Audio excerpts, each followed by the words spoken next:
Emergency transmission high command, sender commander. Presumed lost status, trapped, behind enemy lines, priority, maximum high command. If you're receiving this transmission, then the impossible has happened. I'm still alive. I know that sounds like good news. It isn't. The evacuation order came through exactly 17 hours ago. Standard protocol. All TREFL personnel to evacuate Sol 3 immediately following the humans' successful demonstration of their spite drive. The shuttles launched on schedule. I should have been on Shuttle 7, Seat 12, safely departing this nightmare system forever. Instead, I'm trapped in what humans call a coffee shop on the 3rd level of their primary space station, surrounded by the most dangerous species in the galaxy, and they keep offering me baked goods. Let me explain how this catastrophe unfolded. Shuttle 7 was delayed because Engineer Keithel insisted on triple-checking our xenobiology samples. Standard procedure, really. Can't risk contaminating other systems with whatever madness humans might carry. While we waited, I decided to review my final observations from the human station's public areas. Professional thoroughness. It's going to be the death of me. I was documenting their bizarre habit of consuming heated plant toxins, they call it coffee, when the evacuation alarm sounded. Military protocol is clear. Immediate departure, no exceptions. I gathered my equipment and headed for the docking bay. That's when I encountered Jennifer. Jennifer is a human engineer, approximately 27 cycles old, with the distinctive human trait of taking everything personal. She was standing between me and the docking bay, holding what appeared to be a small explosive device. "Wait!" she called out, approaching rapidly. "You dropped this!" The explosive device was my personal data pad. It had fallen from my equipment pack without my notice. Any civilized being would have either ignored the lost property or left it with security. Jennifer had chased me down 3 corridors to return it personally. "Oh, are you leaving?" she asked, noting my obvious haste to reach the evacuation shuttle. "That's too bad. I was hoping you could try my grandmother's cookies. She just finished a batch and she's so excited to meet a real alien." I tried to explain that I had urgent military obligations requiring immediate departure. Jennifer nodded sympathetically, then said the words that sealed my doom. "I'll walk you to your ship. I know a shortcut." No TREFL in recorded history has ever survived a human shortcut. The route Jennifer chose defied several fundamental principles of architecture and at least 2 laws of physics. We crawled through maintenance tunnels, squeezed past fusion conduits that should have been behind multiple safety barriers, and somehow traveled through what I'm fairly certain was a temporal anomaly disguised as a supply closet. When we finally reached the docking bay, Shuttle 7 was gone. Emergency departure protocols had been initiated. The massive bay doors were sealing. "Oh no!" Jennifer exclaimed, displaying genuine distress at my predicament. "Well, don't worry, you can stay with us until the next ship arrives. This is going to be so fun."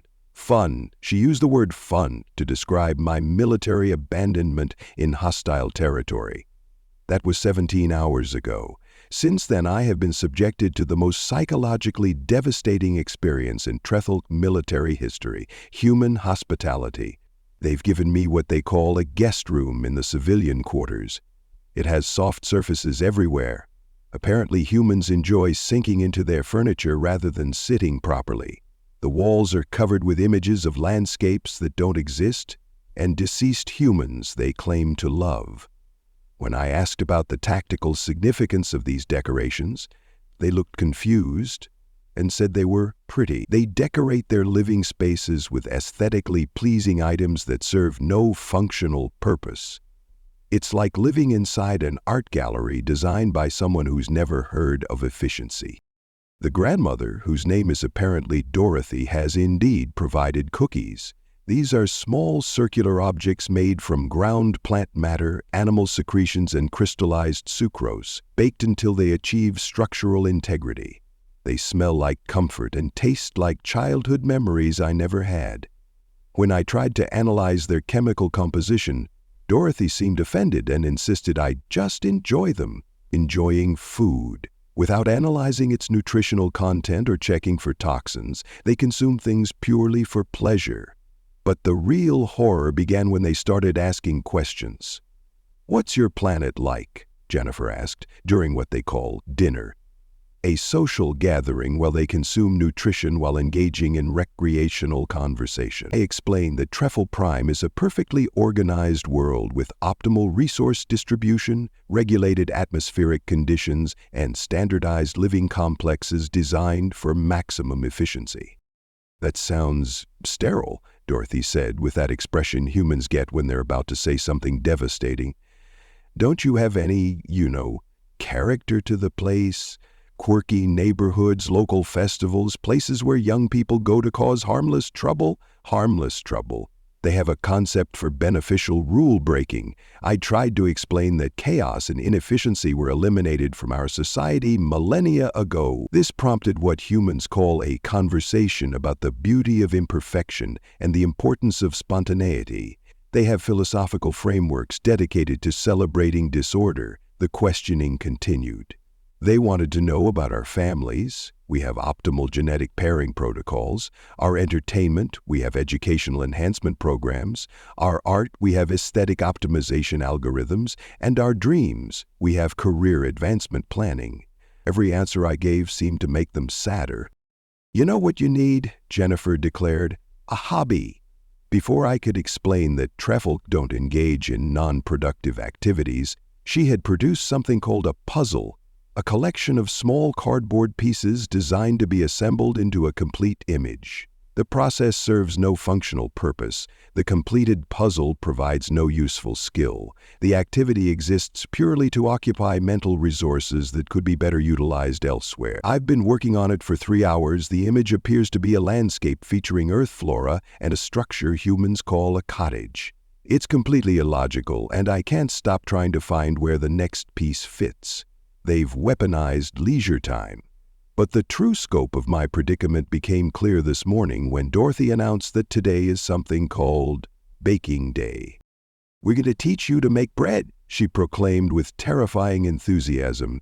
Bread, as it turns out, is not simply processed nutrition. It's a complex ritual involving precise measurements, careful timing, and something humans call feel. You apparently can't just follow instructions. You have to develop an intuitive understanding of how the ingredients want to behave. They've anthropomorphized grain products. I spent 4 hours learning to knead dough, which involves repeatedly compressing and folding a mixture of flour and water until it achieves the proper texture. The texture can't be measured objectively. You have to feel when it's ready. Dorothy kept saying things like, "Listen to the dough and let it tell you what it needs." The bread was perfect. Somehow, through processes I can't quantify or replicate reliably, we created nutrition that transcended its basic function and became something approaching art. I ate 3 pieces and asked for the recipe. The humans are converting me. Jennifer has introduced me to something called music. Organized sound waves that serve no communicative purpose but somehow convey complex emotional information directly to the brain. They have entire libraries of these sound patterns, categorized by emotional effect rather than informational content. Dorothy has been teaching me to garden, the deliberate cultivation of plant life for aesthetic rather than nutritional purposes. They grow flowers. Flowers, plants that exist solely to be visually appealing and attract pollinating insects. They're farming beauty. They've shown me movies, fictional visual narratives designed to provoke emotional responses in the viewer. They gather in groups to experience these fabricated stories together, sharing emotional reactions to events that never happened, involving people who don't exist. I've watched 17 movies. I have opinions about the character development in something called The Princess Bride. I found myself emotionally invested in the success of fictional individuals. They've hacked my neural reward system using imaginary people. The worst part is that they're not trying to convert me. This is just how they live. Every day, they engage in activities that serve no survival function, create things that have no practical purpose, and spend time with each other for no reason other than enjoyment of the experience. They've built a civilization around happiness. I tried to explain to Jennifer that my species eliminated such inefficiencies long ago. She looked at me with an expression I've learned to recognize as pity and said, "That's the saddest thing I've ever heard." Then she hugged me. Physical contact for emotional comfort rather than practical necessity. They touch each other to transfer feelings. "High Command, I need immediate extraction." Not because the humans are hostile, they're the opposite of hostile. They're so relentlessly kind and generous and interested in my well-being that I'm starting to understand why the universe bends around their stubbornness. They don't just refuse to accept limitations, they refuse to accept that life has to be limited. I've been here less than a day and I'm already planning to ask Dorothy for her cookie recipe to take back to Trefolk Prime. I've started humming one of their songs. I caught myself smiling at a joke Jennifer told about quantum mechanics. They're not just dangerous because they weaponize character flaws. They're dangerous because they make you want to be more than you were designed to be. Send help immediately. And when you do, bring an empty cargo hold. I'm bringing back cookies, Commander. Redacted Trefolk Expeditionary Forces status. Compromised location. Currently learning to play something called Scrabble. Final transmission. Addendum. Dorothy just asked if I want to stay for something called movie night. They're screening a film about humans who travel to other planets and make friends with alien species. I said yes. May the ancestors forgive me, I said yes. Emergency update. Hours later. High Command, I have a disturbing update on my situation. I believe I have been adopted. Yesterday, Dorothy introduced me to her neighbors as our new family member. When I attempted to clarify my status as a temporary military observer, she patted my head and said I was still head patting. They express affection through non-consensual cranial contact. This morning, Jennifer presented me with what she called a care package, containing items she thought I might need: soft sleeping materials, entertainment devices, and 17 different varieties of snack foods. When I asked about the tactical significance of these supplies, she said they were just because. They distribute resources based on perceived emotional needs rather than logical allocation.